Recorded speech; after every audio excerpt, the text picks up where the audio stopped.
Hey everybody, what's up? Brother Matthew here. Thanks for checking into the YouTube channel. If you're new to my channel, my name is Matthew Everhard. I'm one of the pastors at Gospel Fellowship PCA. We are a Reformed Bible-believing church just north of Pittsburgh. Today we're going to talk a little bit of historical theology, a little bit of Greek New Testament, and a little bit of logic as it goes to argumentation in disputes with one another. So we have to be careful about that. I want to talk a little bit about Francis Turretin. Now, there's no doubt that Francis Turretin is one of the all-time great theologians. No question about that.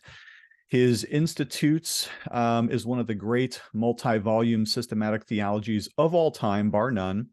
He is one of the successors to John Calvin, well known for his reformed bona fides. He is doctrinally orthodox. He's very, very helpful in all that he says.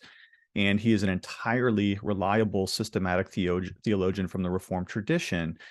The thing, though, is that today I'm going to actually cite a paragraph in his Institutes in which I don't think he's either being completely honest, or else he might possibly be ignorant, or else he just used some sloppy language. So this has to do with the Greek New Testament in terms of his defense of the Greek New Testament against Roman Catholic allegations that returning to the sources of Greek and Hebrew is better than their Latin Vulgate, which of course the Roman Catholic Church was wont to defend the Latin Vulgate translation of the Bible as over against a Protestant desire to translate and to refer back to the authoritative texts of the Greek and the Hebrew.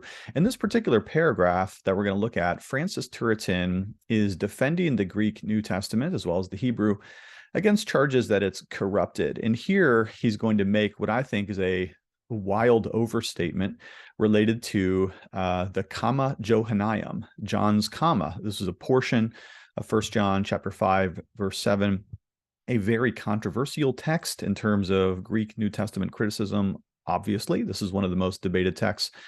But here, I don't think Francis Turretin does himself any favors in making his argument by perhaps trying to prove too much, as it were. And so this is one of the faults that I'm going to find in his argument here, is that sometimes it's dangerous to stretch the truth in order to defend the truth. So let's go ahead and do a little bit of screen sharing here, and I'm going to show you exactly what my concern is. Now, here he is. This is Francis Turretin, his Institutes. This is volume 1, page 115, if you're looking at the available hardback bound 3-volume set of his Institutes today.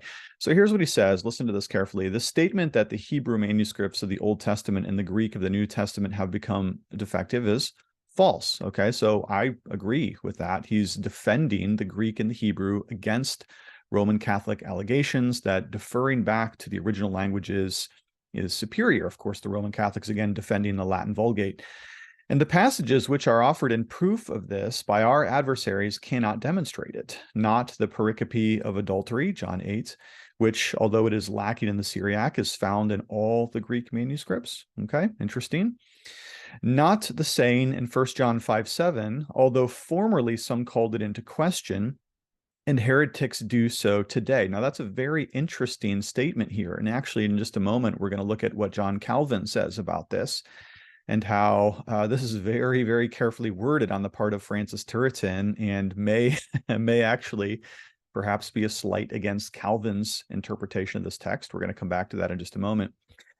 But this is the sentence that I'm really concerned with. All the Greek witnesses exemplaria have it, as Sixtus Sensinus recognizes. The words always were of unquestioned truth and are read in all Greek manuscripts from the times of the apostles themselves. Now, it just so happens that this is either a wild overstatement, or he is fudging the truth, or he is stretching the truth, or perhaps he just doesn't know what he's talking about here. Because look, he says, all the Greek witnesses have it. Okay, so that's a universal positive. He's making a universal positive argument here by saying that they all have it. The words always were of unquestioned truth. Okay, so that's a pretty dynamic statement there. and are read in all the Greek manuscripts from the times of the apostles themselves. Okay, now this would be probably the sentence that we have the most trouble with, because as it turns out, this is just factually not true. And then he goes on to make an argument here about Mark 16, which was lacking in a number of manuscripts in Jerome's time, as he admits, but now is found in all, and also in the Syriac, and is clearly necessary to complete the account of Christ's resurrection. Okay, so what do we say about this so far? Well, first of all, Francis Turretin is doing what is right. He is defending the original Hebrew and the original Greek as over against the Roman Catholic position that the Latin Vulgate is superior. The Roman Catholic Church long held that the Latin Vulgate is the one true edition or translation of the Holy Scriptures. And Turretin is defending here the Reformed and Protestant position that, no, actually, we confess the Greek and the Hebrew, as per Westminster Confession, chapter 1, and other Reformed divines and Reformed confessions of faith, okay? But what he does here in defending 1 John 5:7 is he ends up making a statement that is demonstrably false. It is obviously false. Either false by way of ignorance, he just doesn't know what he's talking about, or false in the sense that he's stretching the truth.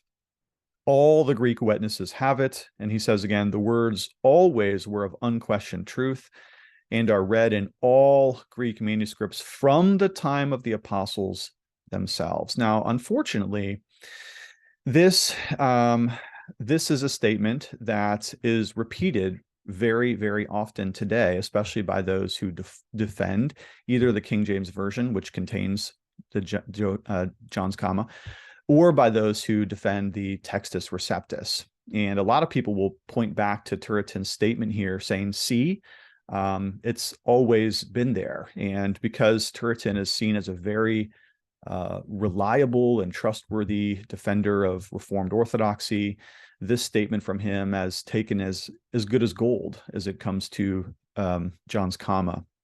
Now, let's go ahead and look, though, at what is actually true about this particular verse. Now, this is from the notes of the Net translation, which are some of the best notes on the Greek manuscripts, and the Hebrew, which is behind and underneath, of course, all good translations of the Bible. We start with the Hebrew and the Greek. And let's listen to what the actual data suggests. This reading, the infamous comma Johannæum, has been known in the English-speaking world through the King James translation, which of course includes it. However, the evidence, both external and internal, is decidedly against its authenticity. Well, we could discuss internal evidence elsewhere. Our discussion will briefly address the external evidence. The longer reading is found only in 10 late manuscripts. Okay, so that's interesting. Let's go ahead and highlight that. 4 of which have the words in a marginal note. Okay, so that's interesting too. A marginal notation. These manuscripts range in date from the 10th century, which is manuscript 221. Now, these numbers here, these are numbers of the manuscripts as we have them cataloged for the sake of comparing Greek manuscripts. There's so many of them. There's just plethora. There's this myriads of Greek manuscripts. And so we give them numbers so that we can identify them when we discuss them. These manuscripts range in date from the 10th century, 221, to the 18th century, 2318. They include the following with dates in parentheses. Okay, 221, so that's 10th century. 177, that's the 11th century. 88, which is the 12th century. 429, which would be the 14th century. 629, 14th century. 636, the 15th century. 61, which is approximately even given a date here of 1520.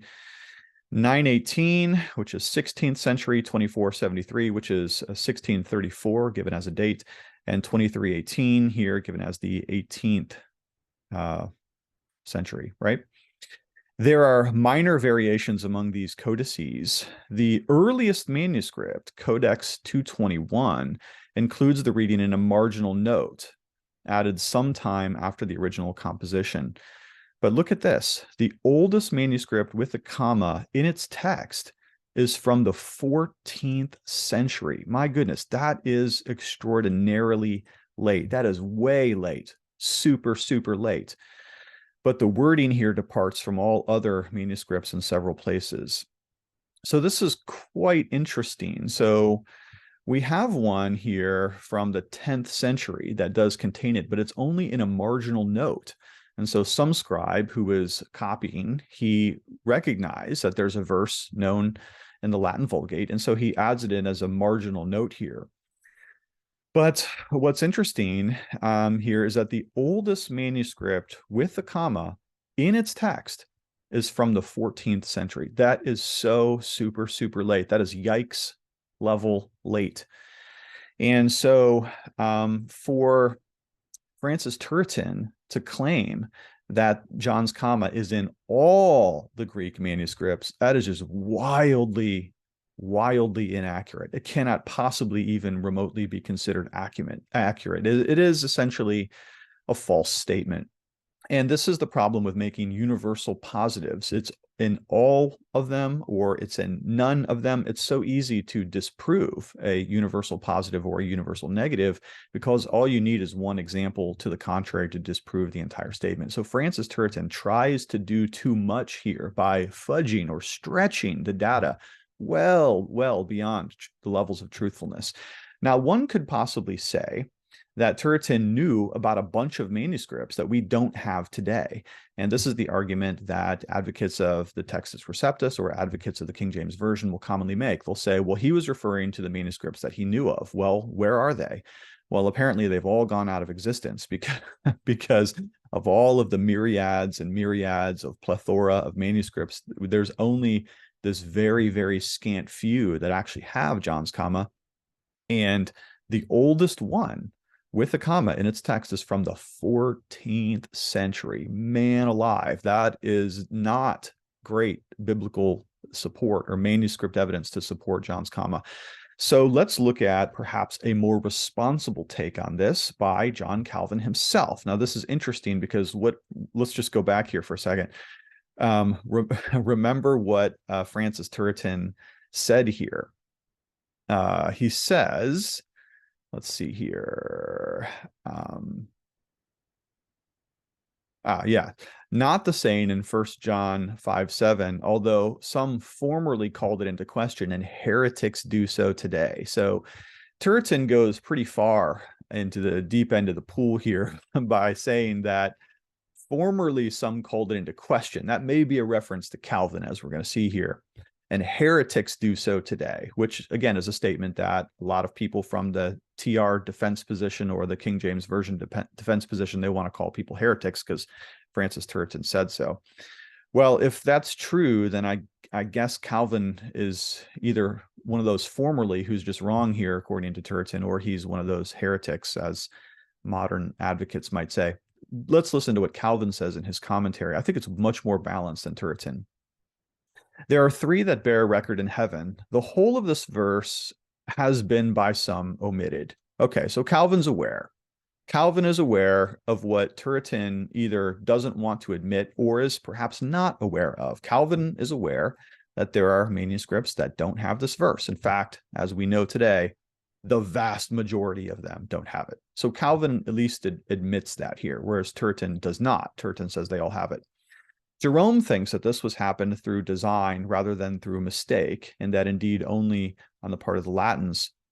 But even as the Greek copies do not agree. Okay, so once again, Calvin seems to evidence much more familiarity with the facts of the matter than Turretin does, or at least ready to admit it.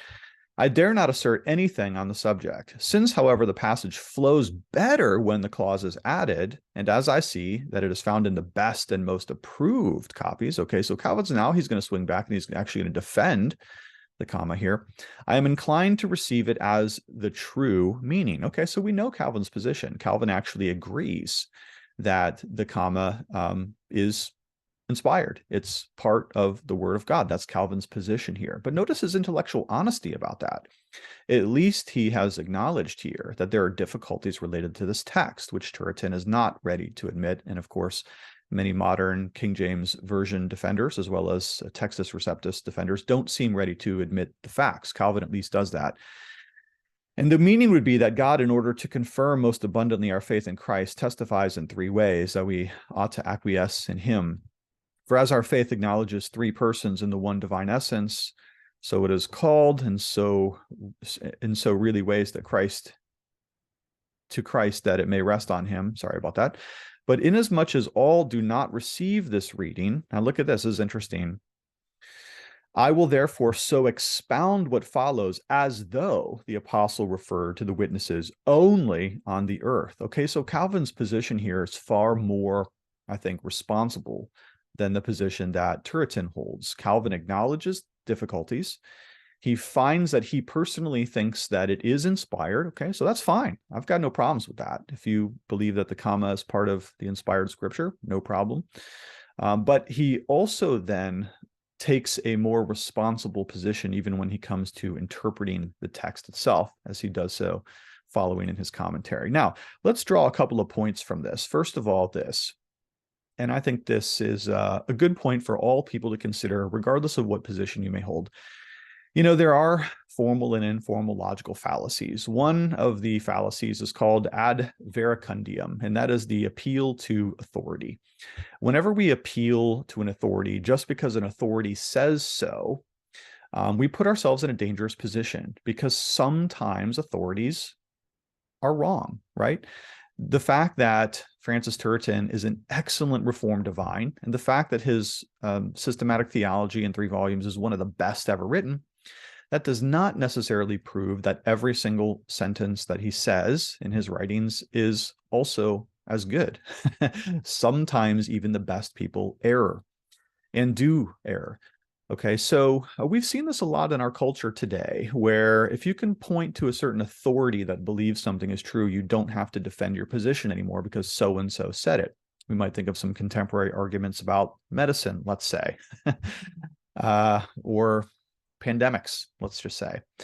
But that point aside, we in the Reformed tradition, we should be especially careful that we don't elevate our preferred Reformed theologians to the point that we no longer question some of their statements, especially when some of their statements do seem to pull on the fabric of reality, as Francis Turretin's statement on John's comma clearly does.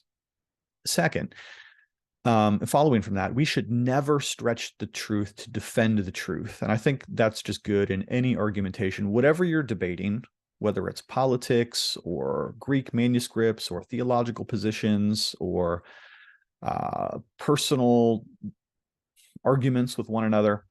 Never stretch the truth to defend the truth. The truth doesn't need it. What's true accords with reality, and what accords with reality is that which is so in the mind of God himself. And so we don't need to do the truth any favors. We don't need to buttress arguments.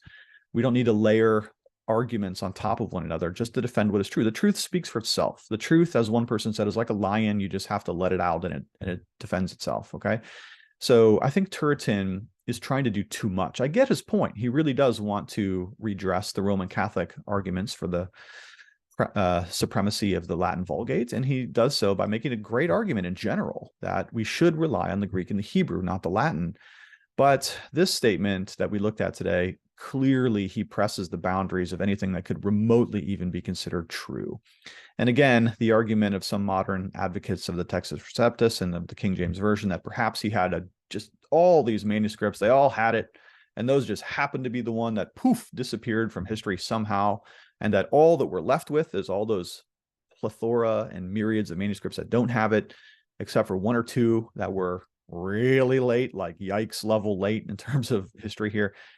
That's just not a great way to make that argument, okay? It's so easily testable. And that brings me to the third point, is that whenever you make universal positives or universal negative statements, they're very easy to disprove, okay? So let me give you an example.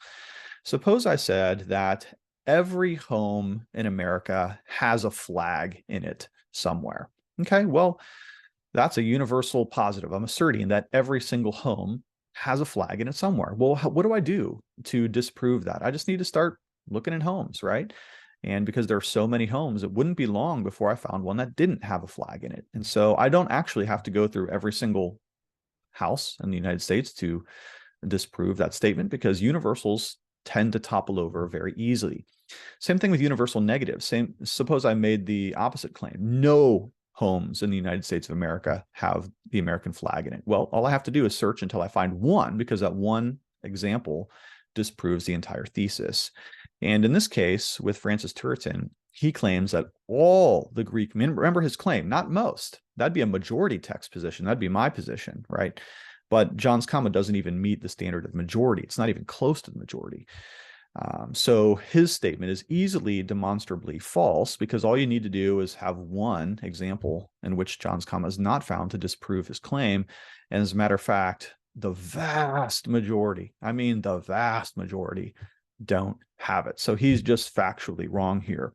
Disastrously so, I would say.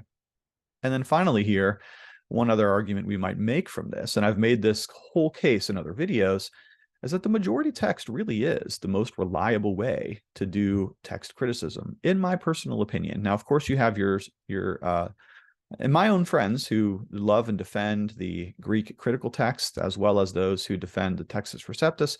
But in my particular view, the view that I've argued for recently on this channel, the majority text is a most reasonable, careful, safe, and conservative way to determine and to discern the text. All right.